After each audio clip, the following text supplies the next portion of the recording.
Il y a de cela maintenant quelques jours, j'ai sorti une vidéo par rapport aux possibles futurs projets de Marvel Studios pour 2027 et avant ça 2026. Pour 2027, on parlait d'Avengers The Secret Wars en mai, on parlait pour juillet des X-Men et possiblement pour novembre de Black Panther. On ne sort pas ça de nulle part, ça nous vient de Cosmic Circus qu'on avait déjà évoqué plein de fois sur la chaîne et on va réitérer.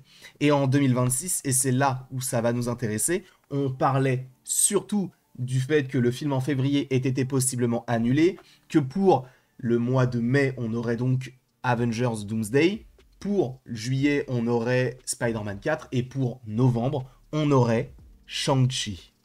Et vous allez voir que ce qu'on va évoquer aujourd'hui, c'est très intéressant. Alors, c'est une vidéo qui est une première partie, parce qu'en gros, il va y avoir une seconde partie demain, par rapport à Shang-Chi 2, et vous allez voir que c'est à la fois intéressant et ça prend son temps. Mais on va évidemment évoquer tout ceci ensemble via un article ici de Cosmic Circus. Mais pour la partie sur Shang-Chi 2 précisément, on en parlera demain. Mais premier rapport, Marvel Studios a enregistré Atlas Owl Production UK Limited. Qu'est-ce que ça veut dire? En gros, vous le savez, lorsque Marvel prépare des films, développe des films, il y a des titres de travail. Et c'en est un, Atlas Owl. Pour vous donner un petit exemple, alors c'est notamment quelque chose qu'on va évoquer, alors soit aujourd'hui, soit demain, mais je crois que c'est aujourd'hui, peut-être demain, je n'en sais rien, mais bref, on s'en moque. Il y a des titres de travail, oulala, des titres de travaux, je suis conducteur de travaux, mais il y a des titres de travail qui, justement, sont en lien avec Doomsday, mais on en parlera du coup soit tout à l'heure, soit demain. Mais par exemple, il y avait Quantum Mania, et Quantum Mania, je crois que c'était Pym Enterprise, quelque chose comme ça. Donc c'est en lien avec, on va dire, des personnages dans l'intrigue même du projet dans lequel nous sommes, mais en étant un petit peu mystérieux. Et là, Atlas Owl, on peut se poser quand même pas mal de questions. Et vous voyez deux personnages ici qui peut-être ne vous intéressent pas du tout, mais on va y venir. D'un côté Hercule, de l'autre côté Jimmy Woo. Parce que oui, peut-être, je dis bien peut-être, que ce Atlas Owl est le titre de travail soit de Thor 5, soit de Shang-Chi 2, selon The Cosmic Circus. Et donc, on va lire l'article en question tout de suite. Alors que Marvel Studios continue de diffuser ses programmes et de dominer les médias grand public au premier trimestre avec Your Friendly Neighborhood Spider-Man, Captain America Brave New World et Daredevil Born Again, Kevin Feige et ses collaborateurs continuent de poser les bases de leurs projets à venir alors que nous approchons de la fin de la saga du multivers qui, je vous le rappelle, normalement s'arrête après Avengers The Secret Wars, donc en 2027, et récemment, une nouvelle société de production, parce qu'en fait à chaque fois qu'on crée un nouveau film, on crée une société de production, Atlas Owl, a été enregistrée au Royaume-Uni pour un film Marvel Studios. Dans le rapport aujourd'hui, nous voulons vous expliquer tout cela et ce que ce titre pourrait signifier. Et c'est extrêmement intéressant. Si vous êtes novice en matière de titres de société de production, permettez-moi de vous expliquer, et du coup il le réexplique, lorsqu'on essaye de prédire les futures productions des studios Marvel, les titres provisoires, les sociétés de production et les SARL indiquent souvent la direction que prendra un film, comme je vous l'ai dit par rapport à Pym et Ant-Man et la Guêpe Quantum Mania. Parfois, ces titres peuvent vous donner une idée directe, d'autres fois, leurs références peuvent être subtiles ou obscures, ce qui rend la déduction beaucoup plus difficile. Vous vous rendez compte qu'ils nous font même travailler sur des titres de travail. C'est quand même assez poussé, mais en vrai, on peut les comprendre, parce que s'ils veulent garder la surprise, bah c'est sûr que d'avoir un film qui, enfin en tout cas une production qui s'appellerait Atlas Owl, ça nous ferait nous poser des questions. Et c'est justement le principe même de cette vidéo. Ce que nous savons, The Cosmic Circus annonce qu'Atlas Owl Productions, donc UK Limited, donc c'est le nom en entier, est une production Marvel Studios. De plus, selon nos sources, donc selon les sources de The Cosmic Circus, nous pouvons confirmer que cette production sera un film sorti en salle et non un projet Disney+, ou une présentation special, donc vous savez, un special comme Werewolf by Night, bientôt ce qu'il y aura du côté du Punisher. Bref, en tout cas, non, ce n'est pas un special, non, ce n'est pas une série, c'est bel et bien un film.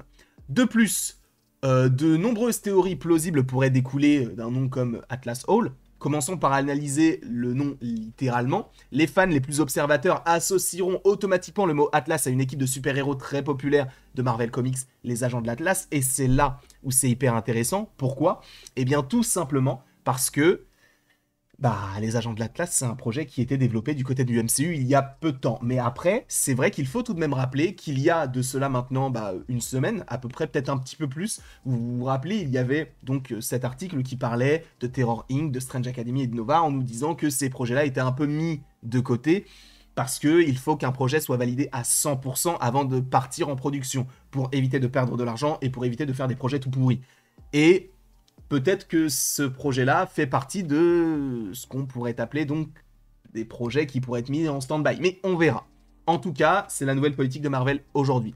Nombreux sont ceux qui souhaitent voir cette équipe apparaître dans le MCU depuis un certain temps déjà. Leur chef dans les comics, l'agent spécial Jimmy Woo. Alors, tu vas me dire, le mec qui fait de la magie là dans Ant-Man et la Guêpe là, et celui qui est revenu vite fait dans Quantumania et qui était dans WandaVision, oui.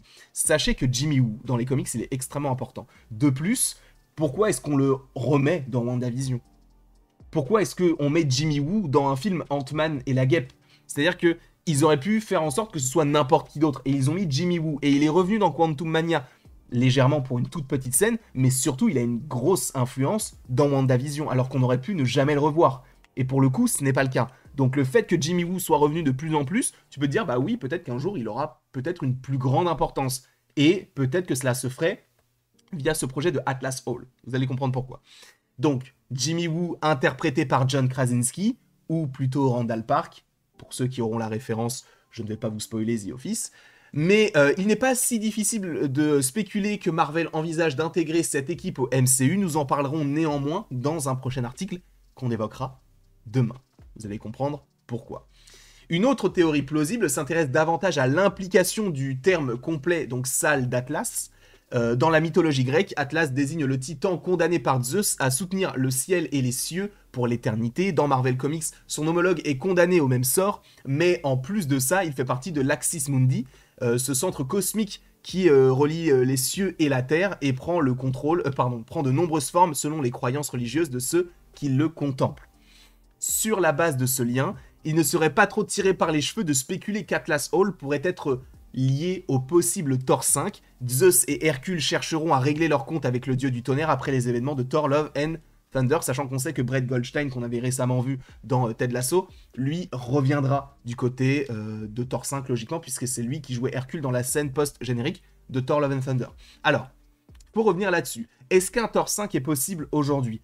Vu les scores du Thor 4, clairement. Thor 4 a fait, je crois, 700 millions au box-office en 2022, donc même si ça n'a pas fait le milliard, en vrai aucun film Thor n'a fait le milliard, mais c'est quand même un très beau score vu la qualité du film. Donc oui, je pense sincèrement que la volonté de Marvel est de faire un 5e film sur Thor, ça paraîtrait crédible, peut-être même un 6e, on ne sait pas, et donc oui, de développer son histoire via la mythologie ici avec Zeus et Hercule, et donc d'où le Atlas. Possiblement, sachant qu'on sait que George Miller, donc celui qui a fait les Mad Max, etc., et qui a fait le dernier avec Chris Hemsworth, serait intéressé à l'idée de faire un film sur Thor. Ça pourrait être sympa de pouvoir avoir ça. Après, est-ce que ça se fera? Je n'en sais rien. Il faudra attendre de voir comment ce projet se déroule au cours des prochaines années. Et après, bon, bah, quel est votre ressenti par rapport à ça? C'est une vraie question que j'ai envie de vous poser aussi. Vous pensez que c'est plus plausible d'avoir un Thor 5 bientôt ou d'avoir un Shang-Chi 2? Parce que quand on parle des agents de l'Atlas, on te parle en vrai, vous allez comprendre, de Shang-Chi 2. Et je pense que c'est plus pour Shang-Chi 2, mais on va y venir juste demain. Donc soyez bel et bien là, parce que ça peut envoyer du lourd. En tout cas, je vous remercie beaucoup d'avoir été présent devant cette vidéo. N'hésitez évidemment pas à l'aimer, à la partager, à la commenter, à vous abonner, bref, faites ce que vous voulez. Et après tout ceci, il ne me reste plus qu'à vous dire à la prochaine, pour la prochaine. Et encore une fois, merci beaucoup à vous d'avoir été présents. On se retrouve d'ici quelques temps pour de nouvelles vidéos et pour de nouvelles aventures. Et d'ici là, passez une très belle journée.